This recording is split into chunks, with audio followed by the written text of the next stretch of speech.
क्या आपके भी पकोड़े कढ़ाई में चिपक जाते हैं? तो ये वीडियो आपको ध्यान से जरूर देखना चाहिए। Hello, good morning viewers, welcome to back our channel. आप सब कैसे? उम्मीद करती हूँ आप सब बहुत अच्छे होंगे। आज की वीडियो आपको एंड तक देखना चाहिए। बहुत ही स्पेशल हैक मैं आपको बताने वाली हूँ जो आपकी लाइफ की बहुत सारी समस्याओं पर हल कर देंगे।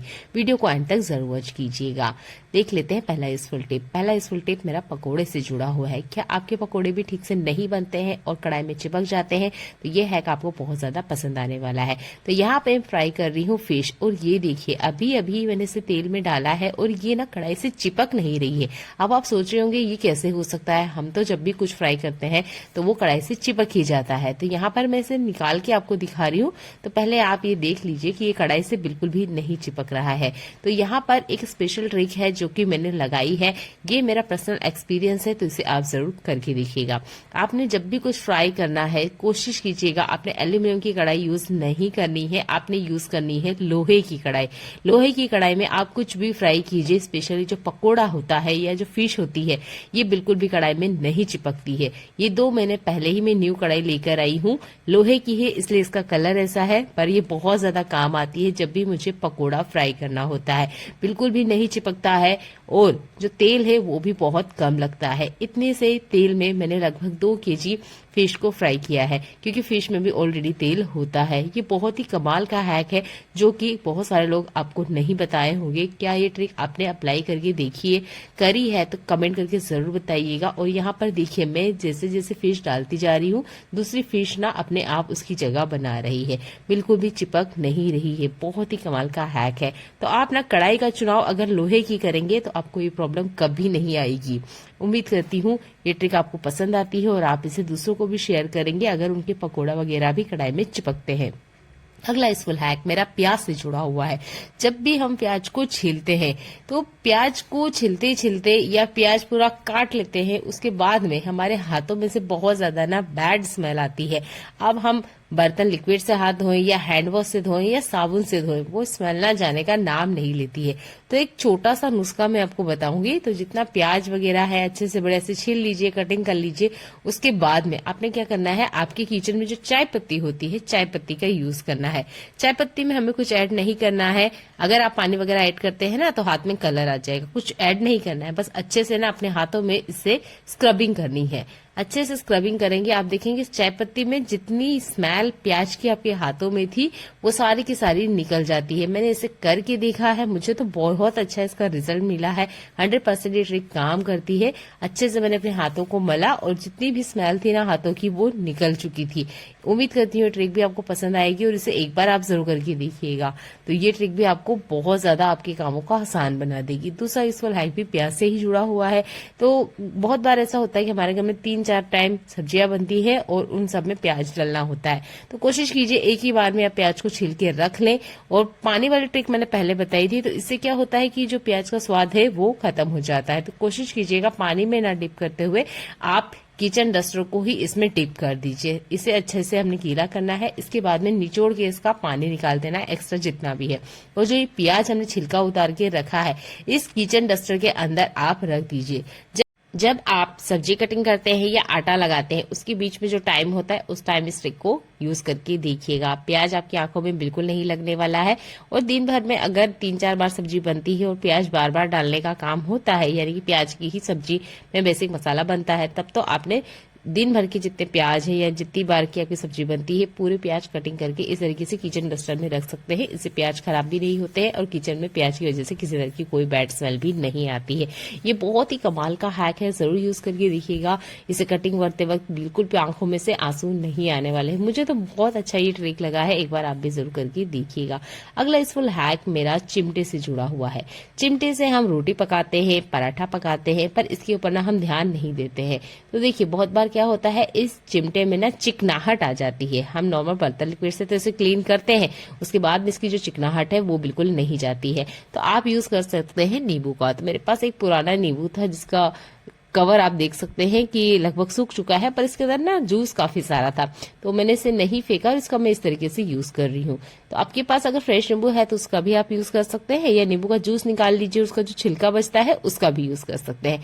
और अच्छे से ना इस चिमटे को स्क्रबिंग करनी है। इससे क्या होगा, इसके आसपास की जितनी भी चिकनाहट है ना बहुत आसानी से निकल जाएगी। अगर चिमटे में बहुत ही ज्यादा चिकनाहट है तब तो आप ना इसके साथ थोड़ा सा मीठा सोडा भी ऐड कर सकते हैं, उससे जितनी भी चिकनाहट है बहुत आसानी से निकल जाती है। तो हफ्ते में एक बार आपने इस तरीके से नींबू से इसको अच्छे से स्क्रबिंग करनी है। कभी भी आपका चिमटा खराब नहीं होगा और चिकनाहट की वजह से तो बिल्कुल भी नहीं। तो उम्मीद करती हूँ ये वाला ट्रिक भी आपको बहुत ज्यादा पसंद आता है। देख लेते हैं आज के अगले यूजफुल हैक। मिक्सर का यूज हमारे डेली लाइफ में बहुत ज्यादा होता है, कभी कभार 3 से 4 बार ही चल देता है, तो हर टाइम हम इसकी क्लीनिंग कर पाए पॉसिबल नहीं होता है। लगभग 2 दिन से मैं भी इसको क्लीन नहीं की हूँ, तो सोचा मैं ये ट्रिक आपके साथ शेयर करूं। अगर आपको पसंद आता है तो आप दूसरों के साथ शेयर कीजिएगा। तो यहाँ पर मैं 2 ट्रिक बताऊंगी, दोनों में से जो आपको अच्छा लगता है उसको आप यूज कर सकते हैं। एक है हार्पिक वाली। देखिए हार्पिक किसी भी तरह की जो प्लास्टिक सरफेस होती है उसको साफ करने के लिए सबसे ज्यादा काम करता है। तो यहाँ बस आप जैसे ही हार्पिक डालेंगे ना, वेट करने की बिल्कुल जरूरत नहीं है कि 1-2 मिनट हमने वेट करना है, हाथों हाथ ही आप क्लीनिंग कर सकते हैं। प्लास्टिक सरफेस के लिए ये सबसे बेस्ट है। बस खाने के पानी के दाग को बहुत आसानी से निकाल देता है। तो बस मैंने इसे डाला, पुराना सा एक टूथब्रश लेना है और अच्छे से स्क्रबिंग कर देनी है, हाथों हाथ ही क्लीनिंग हो जाती है। तो इससे आप बहुत सारी क्लीनिंग कर सकते हैं। एक हार्पिक की छोटी सी बोतल आप किचन में जरूर रख लीजिएगा, जिससे आप किचन के ही जो प्लास्टिक के बर्तन हैं उनको अच्छे से क्लीन करें, जो कि चिकने हो जाते हैं तेल की वजह से और निकलने का नाम नहीं लेता है, बहुत सारे बर्तन लिक्विड हमारा खर्च होता है। तब ना आप हार्पिक का यूज कर सकते हैं, किसी तरीके से कोई खराब चीज नहीं है, ये एक क्लीनर ही है। बस यूज इसका टॉयलेट में किया जाता है इसलिए सुनने में बुरा लगता है। तो यहाँ पर मैंने हार्पिक को यूज करते हुए अच्छे से मिक्सर जार को क्लीन कर लिया है। आप हार्पिक का यूज नहीं करना चाहते हैं तो दूसरा तरीका है यहाँ पर शैम्पू। शैम्पू हर घर में होता है, तो हमेशा ना मैं 1 रुपए वाले शैम्पू घर में एक्स्ट्रा ही रखती हूँ ताकि इस तरह की क्लीनिंग में ये काम आए। तो शैम्पू लेना है और इसमें ना कुछ ऐड नहीं करना है, यानी पानी वगैरह ऐड नहीं करना है, क्योंकि हम इसे इलेक्ट्रॉनिक अप्लायंस के ऊपर यूज करने वाले हैं। अगर थोड़ा बहुत भी पानी हुआ ना तो आपके जो अप्लायंस है खराब हो सकते हैं। इससे अब आपने इसकी सरफेस को क्लीन करना है। तो यहाँ पर आप चाहे तो ब्रश का यूज कीजिए या फिर यहाँ पर ग्रीन स्क्रब का भी यूज कर सकते हैं अगर बहुत ज्यादा इसमें डार्क स्टैन है। तो इससे भी ना बढ़िया से क्लीनिंग हो जाती है, खुशबू भी बहुत बढ़िया आती है। इसकी जो वायर वगैरह है अगर ये भी गंदे हैं तो इसके लिए भी आप शैम्पू का यूज कर सकते हैं। ये भी बहुत यूजफुल ट्रिक है। शैम्पू का सिर्फ बालों में ही यूज नहीं होता है, प्लास्टिक सरफेस को भी आप बहुत अच्छे से क्लीन कर सकते हैं। तो उम्मीद करती हूँ ये वाला ट्रिक भी आपको पसंद आया होगा। चार्जर के वायर हुए या इस तरीके से मिक्सर के वायर हुए, कोई वायर वगैरह भी बहुत ज्यादा ना गंदे हो जाते हैं जब हम इसे बार बार टच करते हैं। तो यहाँ पर 2 ट्रिक मैंने बताई है आपको, एक शैम्पू वाली, एक हार्पिक वाली। जो अच्छा लगता है आप उसका यूज कीजिएगा और मुझे कमेंट करके जरूर बताइएगा। अगला यूजफुल हैक मेरा बाथरूम में यूज होने वाले इन मग्गे से जुड़ा हुआ है। तो ये जो मग्गे वगैरह होते हैं ना, जब हम इसे डेली लाइफ में यूज करते हैं तो हम इसे कितना भी क्लीन कर ले उसके बाद भी इसमें पानी के कुछ दाग ऐसे आ जाते हैं। बार बार इसे टच करते हैं तो आपने देखा होगा काले काले से ना दाग इसके ऊपर आ जाते हैं।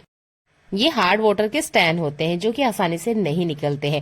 यहाँ पे भी क्लीन करने के मैं 2 ही तरीके आपको बताऊंगी, दोनों में से जो आपको अच्छा लगता है आप उसे कर सकते हैं। तो पहला यूज है यहाँ पर हार्पिक का। तो हार्पिक को जैसे ही आप डालेंगे देखना ये बहुत जल्दी से ना सरफेस पे फैल जाता है।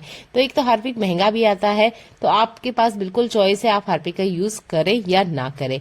तो अब बस इसके साथ यही है कि इसे डालते ही आपने छोड़ना नहीं है, हाथों हाथ ही क्लीनिंग करते जाइए।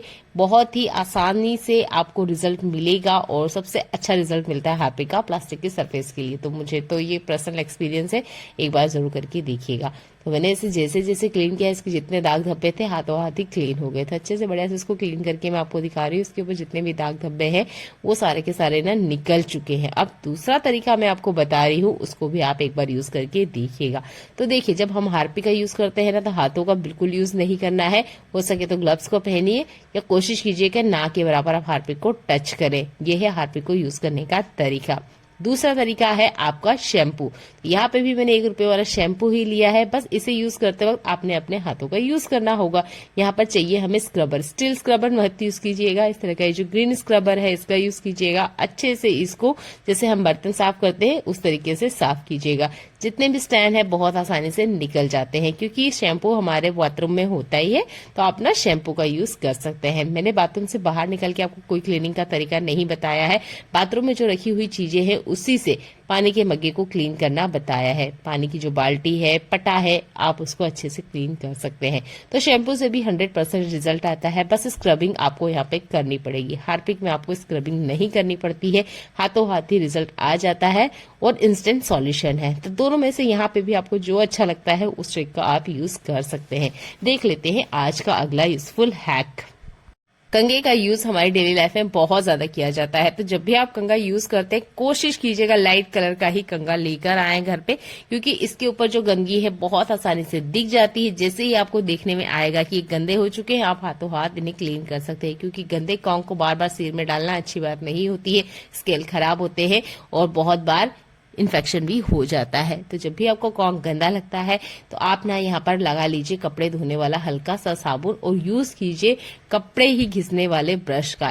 कंघे के अंदर बहुत ज्यादा गंदगी इकट्ठा होती है, जो कि तेल की वजह से इकट्ठा हो जाती है। जब तेल और मिट्टी आपस में मिक्स होते हैं तो वो हमारे कंघे के ऊपर निशान के रूप में आ जाते हैं, जो गंदगी निकलने में बिल्कुल आसान नहीं होते हैं।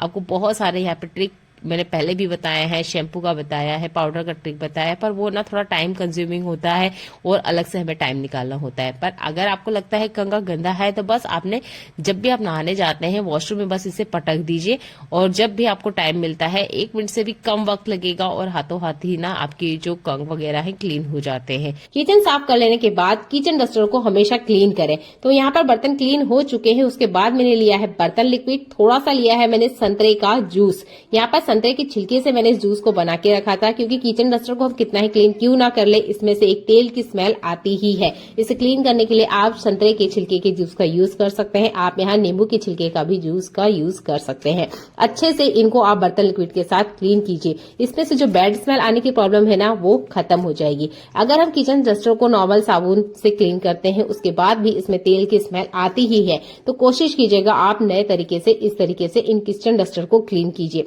इसमें से बैड स्मेल की प्रॉब्लम हमेशा के लिए खत्म हो जाएगी। ये है संतरे के छिलके का कमाल। अगला यूजफुल हैक मेरा बुक से जुड़ा हुआ है, तो जब भी मेरे पास फ्री टाइम होता है मैं बुक को जरूर रीड करती हूँ। आपको भी ये शौक जरूर होगा। घर में बच्चों की बुक वगैरह है या आपकी है, जो भी बुक है, कभी कभार क्या होता है इसमें अगर पानी वगैरह लग जाए या बहुत टाइम से रखी हुई हो तो इसमें से बैड स्मेल आ जाती है। तो फंगस जैसी स्मेल होती है, जो कि हर किसी को पसंद नहीं होती है। मेरा बच्चा छोटा है, कभी कभार वो पानी गिरा देता है बुक पे, तो इसमें ना बहुत ज्यादा बैड स्मेल आ रही थी। इसके लिए मैं एक छोटा सा ट्रिक बता रही हूँ, इसे आप फॉलो कर सकते हैं और इसके लिए आपके एक्स्ट्रा पैसा खर्च नहीं होंगे। हमने लेना है टेल्कम पाउडर और अच्छे से ना इसके ऊपर छिटक देना है। जैसे मैं आपको दिखा रही हूँ, इस तरीके से बुक खोलते हुए मत छिटकिएगा, इससे है ना टेल्कम पाउडर अंदर नहीं जाएगा। आप देख सकते हैं साइड में ना बाहर जा रहा है, क्योंकि हवा इसमें थोड़ी थोड़ी पन्नों की मदद से लग रही है। दूसरा तरीका जो बता रही हूँ, ऐसे कीजिएगा, थोड़ा थोड़ा सा ना बीच बीच में आप पाउडर को टैप करते जाइएगा, थोड़ा थोड़ा सा ही पाउडर बाहर आएगा।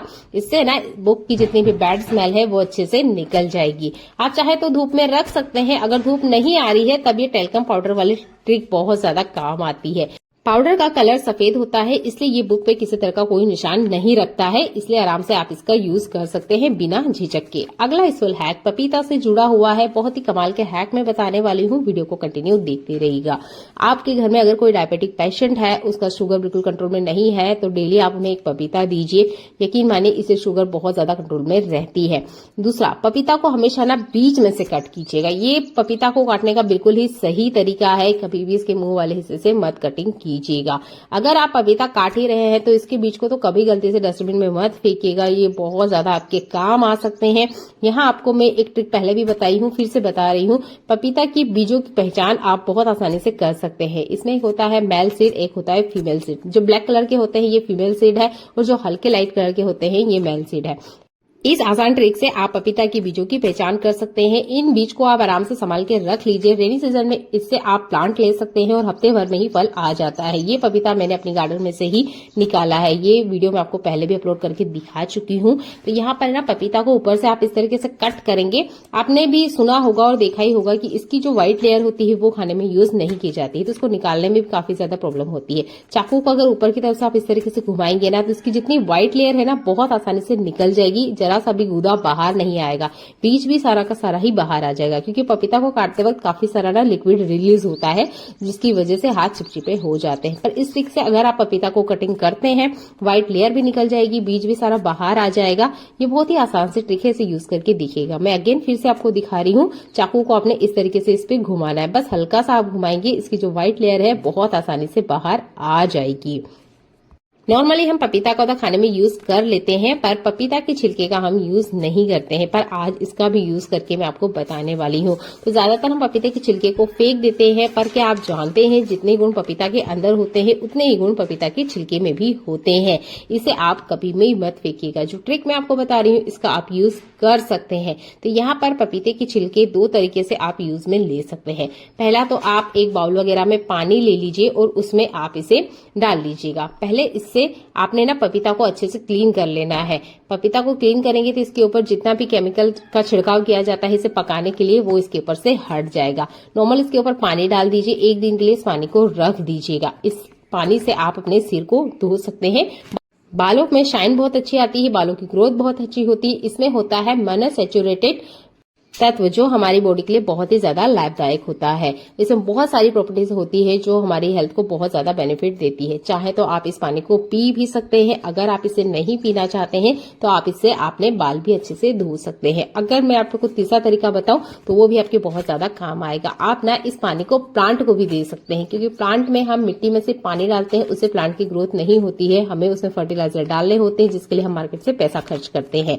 तो आप ना मिक्सर में से घुमा के इसमें पानी डाल लीजिए, इसके बाद में छान कर आप प्लांट को आराम से देख सकते हैं। ये खाद की तरह भी काम करता है। तो देखिए, जो छिलका हम कचरे में फेंक रहे हैं ना, उसके 3 अनोखे यूज मैंने आपको करके बताए हैं, तीनों ही बेनिफिशियल है। आप जो चाहे उस ट्रिक का यूज कीजिए और इस पपीता के छिलके को फेंकने से पहले ये करके जरूर देखिएगा, आपको बहुत ज्यादा पसंद आने वाला है।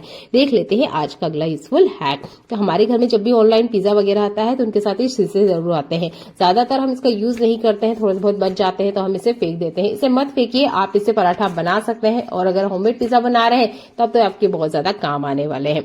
तो इन सेशे को मैं तो नहीं फेंकती हूँ, आप भी इसका अच्छे तरीके से यूज कर सकते हैं। अगर सब्जी वगैरह का स्वाद बढ़ाना है ना, तब भी ये बहुत अच्छे से काम करता है। इस तरीके के कोई कंटेनर वगैरह आप ले लीजिए, ट्रांसपेरेंट है तो और अच्छी बात है, आप आसानी से इसे देख पाएंगे। ये खराब नहीं होते हैं, इन पे एक्सपायरी डेट पहले से लिखी होती है, तो एक्सपायरी डेट के अनुसार आप इसका यूज कर लीजिएगा। बहुत ही यूजफुल ट्रिक है। शीशे को फेंकने से पहले एक बार इस ट्रिक को भी यूज करके देखिएगा। देख लेते हैं आज का अगला यूजफुल हैक। आपको मार्केट में अच्छी सी अच्छी कटलेरी बहुत अच्छे प्राइस में मिल जाएगी, लेकिन अगर आप पैसा खर्च नहीं करना चाहते हैं तो इस ट्रिक को ध्यान से देखिएगा, आपके बहुत ज्यादा काम आएंगे।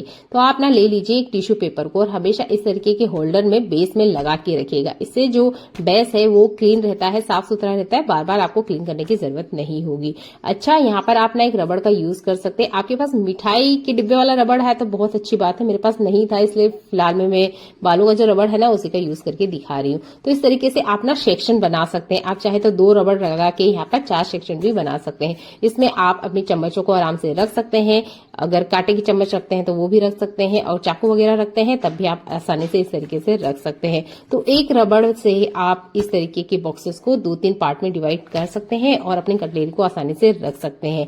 ये बिना पैसा खर्च किए हुए घरेलू जुगाड़ है, चाहे तो आप अपना सकते हैं पेन होल्डर की तरह भी। अगला यूजफुल हैक इस तरह की बोतल से जुड़ी हुई है। जब हम लोग कहीं बाहर जा रहे होते हैं ना तो शैम्पू वगैरह हमारा साथ लेके चलते हैं।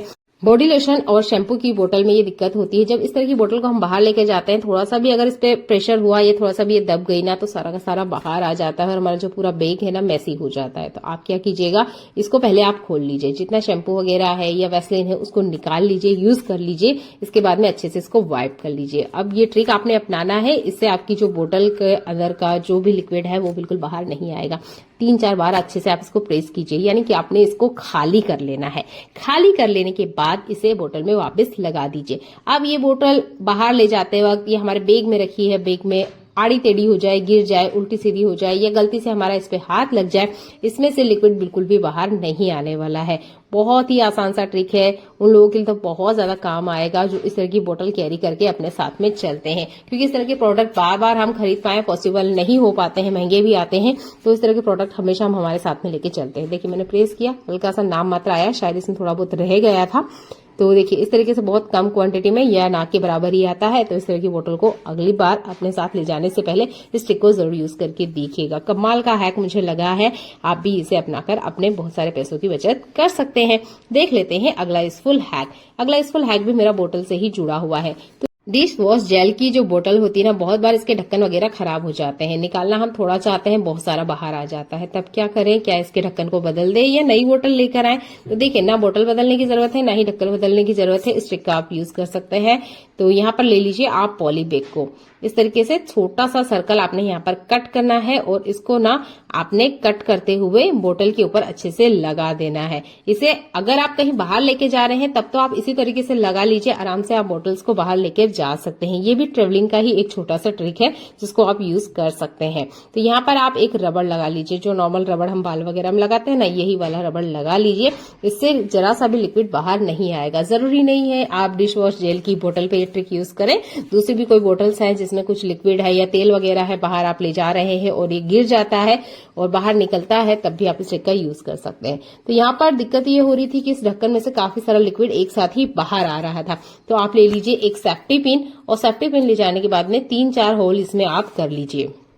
ये होममेड लिक्विड है जो कि मैंने घर पे ही बनाया है। इसकी वीडियो मैंने पहले बनाई है, उसको आप एक बार चेक कर लीजिएगा। आपको बहुत ही कमाल का वो हैक लगने वाला है। थोड़ा सा ही बर्तन लिक्विड हमें चाहिए, इसमें मैंने ऐड किया है विनेगर को और थोड़ा सा यहाँ पर कोलगेट। सटीक मेजरमेंट में आपको नहीं बता पाऊंगी, आप वीडियो को फुल वॉच कीजिएगा, आपको बहुत ज्यादा पसंद आएगी। ये एक बोतल ही लगभग 15 दिन चल जाती है। 1 लीटर लिक्विड आप लगभग 3 महीने चला सकते हैं। साइड के कॉर्नर इस तरीके से कट कर लीजिए। अगर आपको देखने में अच्छा नहीं लगता है तो इस तरीके से ना इस लिक्विड में से ज्यादा आ रहे लिक्विड को आप कम कर सकते हैं बिना इस बोतल को बदले हुए। सबसे पहले आप पापड़ बना लीजिए, उसके बाद में इसे फैला दीजिए, जितना हो सके फैला दीजिए। अगर नहीं होता है तो 1-2 घंटे बाद अगर आप इसे इस तरीके से खोलते हैं ना, तो बहुत आसानी से ये खुल के फैल जाती है। बहुत बार क्या होता है, नॉर्मली यही कहा जाता है कि जैसे ही पापड़ पक जाए उसके बाद में ही हाथों हाथ इसे फैला देना। जरूरी नहीं है, अगर आप 2 घंटे बाद भी ये काम करते हैं ना तो ये पापड़ आसानी से खुल जाती है। लगभग 2 घंटे पहले मैंने इन पापड़ों को डाला था धूप में, पर अकेली महिला के लिए काम करना बहुत ज्यादा मुश्किल भरा हो जाता है कि एक एक पापड़ को खोलना और फिर उन्हें धूप में फैलाना। तो आप इस तरीके से ना थोड़ा सा घना भी रख सकते हैं, कोई दिक्कत नहीं है, आराम से पापड़ बाद में भी खुल जाता है। लगभग 2 घंटे बाद मैंने इन पापड़ों को खोला ना, तो देखिए एक ही हाथ से मैं खोल के दिखा रही हूँ, डबल हाथ का मैंने यूज भी नहीं किया है, और देखिए बहुत आसानी से ना पापड़ खुल जाते हैं। तो ऐसा नहीं है कि इस काम को करते हुए हाई करें, आराम से भी ये काम हो जाते हैं, जैसे कि मैं आपको करके दिखा रही हूँ। अगला इस फुल हैक जले हुए बर्तन से जुड़ा हुआ है। जैसे कि मैंने पापड़ बनाया है तो मैंने चूल्हे के ऊपर इस तपेले को रखा था, इसके ऊपर मैंने मिट्टी की एक परत लगाई थी।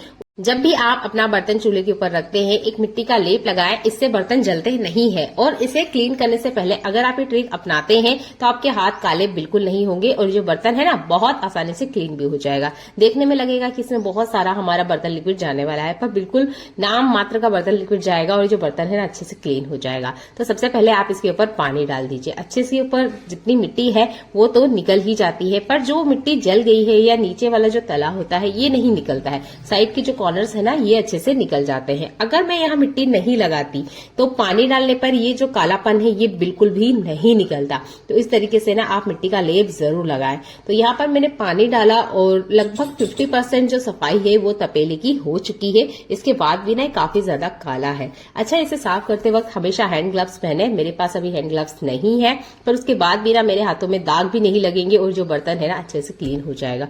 बहुत ही यूजफुल हैक है, आपके बहुत ज्यादा काम आने वाला है। तो पानी डालने के बाद जो इसकी परत है वो ढीली हो चुकी है। इसके बाद में हम यूज करेंगे, हमारे घर में जब भी बाहर से खाना आता है ना तो एल्यूमिनियम फॉइल पेपर में आता है। मैंने इसे नहीं फेंका और इसका मैं यूज करके आपको बताने वाली हूँ। तो आप चाहे ना तो अच्छे से इसकी एक बॉल भी बना सकते हैं, पर बॉल बनाने से तो फायदा नहीं होगा। इस तरीके से अपने हाथों में अच्छे से इसको फैला के रखना है, यानी कि इसकी छोटी सी बॉल जैसा बना के हमने इसका यूज में नहीं लेना है। हमने ना इसको ऐसा फैला के ही रखना है, जैसे पेपर होता है ना बिल्कुल वैसे ही। इससे आपका पूरा हाथ कवर रहेगा और आपका जो हाथ है ना काला नहीं होगा। इसकी जितनी भी कालकपन है वो बहुत आसानी से निकल जाएगी। तो यहाँ पर मैं थोड़ा सा दिखा रही हूँ, ये देखिए इतना कालापन अगर आपके हाथों में आएगा ना तो यकीन मानिए उसे छुटाना भी बहुत बड़ा मुश्किल भरा काम हो जाता है। तो काले बर्तन को साफ करने के लिए आप एल्यूमिनियम फॉइल पेपर का यूज करते हैं तो आपकी जो बर्तन है अच्छे से चमक जाते हैं। जो इसकी परत है वो एल्यूमिनियम फॉइल पेपर से टकराते हुए बहुत आसानी से निकल जाती है। जूना और ग्रीन स्क्रब का अगर हम यूज करते हैं तो वो खराब हो जाते हैं, यानी कि अगर उसमें कालिख लगी ना तो आप दूसरे बर्तन के लिए यूज नहीं कर सकते हैं। उसको क्लीन करने में भी काफी ज्यादा मेहनत जाती है। ये एल्यूमिनियम फॉइल पेपर वाला ट्रिक मुझे अच्छा लगा, क्योंकि ये बेकार में फेंके जाने वाला एल्यूमिनियम फॉइल पेपर था जिसका कोई यूज नहीं आ रहा था, और इससे ही मैंने अपना काला बर्तन अच्छे से क्लीन कर लिया है। हाथ भी अच्छे से मेरे क्लीन रहे, लगभग ना के बराबर मेरे हाथों में कालिख लगी, और जो बर्तन का कालापन है ना वो अच्छे से निकल गया है। तो जब भी आपको इस तरह का कोई बर्तन क्लीन करना हो ना तो एल्यूमिनियम फॉइल पेपर का यूज कीजिएगा। बस उसकी बॉल मत बनाइएगा, इस तरीके से ना पूरा खुला का खुला ही रखिएगा। अब देखिए ये लगभग 90% तो क्लीन हो चुका है, 10% नहीं हो रहा है। रीजन है उसका कि शायद कहीं पर मेरा हाथ नहीं लगा होगा, मिट्टी का जो लेप है वो अच्छे से नहीं लगा है। तो जिस हिस्से में नहीं लगा है ना वो वाला हिस्सा थोड़ा सा ज्यादा ही जल गया है। तो कोशिश कीजिएगा मिट्टी का जो कवर आप इस पे लगाएंगे, एक परत लगाएंगे, वो बहुत आसानी से लगाना है। जैसे जैसे आप इस बर्तन को यूज करते जाएंगे, क्लीन करते जाएंगे, ये जो काली परत है ना ये भी निकल जाएगी, जैसे कि मैं आपको निकाल के बता ही रही हूँ। अगर इसी को मैं क्लीन करने बैठूंगी तो वीडियो बहुत ज्यादा लंबा हो जाएगा और फिर आप बोर हो जाते हैं। तो मैं पूरी बड़ी वीडियो नहीं बनाई हूँ, छोटा सा ही इसे बनाई हूँ। और देखिए जैसे जैसे आप क्लीन करेंगे ना इसका जो कालकपन है निकल जाएगा।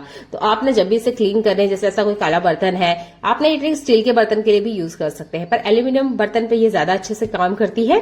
तो यहाँ पर मैंने थोड़ा सा जूना लिया है और इसमें थोड़ा सा बर्तन लिक्विड डाला है। जैसे ही मैंने स्क्रब किया ना तो ये जो काली परत है ना ये भी छूट रही थी। तो आई होप ये ट्रिक आपको पसंद आई होगी। पसंद आती है तो वीडियो को लाइक कर दीजिएगा, अच्छी लगती है तो शेयर कर दीजिएगा।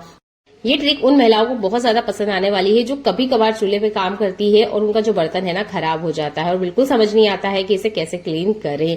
तो इस ट्रिक को आप अपनाते हुए बर्तन को अच्छे से क्लीन कर सकते हैं। तो मैंने इसको ना थोड़ा थोड़ा ही स्क्रब करा और मैंने देखा कि जो छोटा मोटा सा जो टुकड़ा बच गया था ना ये भी कालिकपन के साथ ही बाहर आ रहा था। तो इस तरीके से ना ऐसा नहीं कि बर्तन क्लीन नहीं होते हैं, आसानी से हो जाते हैं। तो आप ना इस ट्रिक को जरूर यूज करके देखिएगा। ये देखिए जैसे जैसे मैंने इसे क्लीन किया, मैंने वापस एल्यूमिनियम फॉइल पेपर का यूज किया और ये देखिए काफी सारा जो कालेपन है ना वो निकल के बाहर आ रहा था। तो अब से काले बर्तन की जो झंझट है ना हमेशा के लिए आपकी खत्म हो जाएगी। कोई सा भी काला बर्तन है, एल्यूमिनियम का है या स्टील का है, बहुत अच्छे से क्लीन हो जाएगा। बस चूल्हे पे रखने से पहले आप इसके ऊपर एक मिट्टी या राख की परत जरूर लगा दिया करें, इससे जो आपके बर्तन है ना अच्छे से साफ होंगे बाद में। ये तो बहुत ज्यादा प्रॉब्लम हो जाएगी, बर्तन क्लीन नहीं होगा। अगर नहीं होता है तो एल्यूमिनियम फॉइल पेपर है ही, इसको ट्रिक को आप अपनाइए और आपके बर्तन को अच्छे से आप क्लीन कर सकते हैं।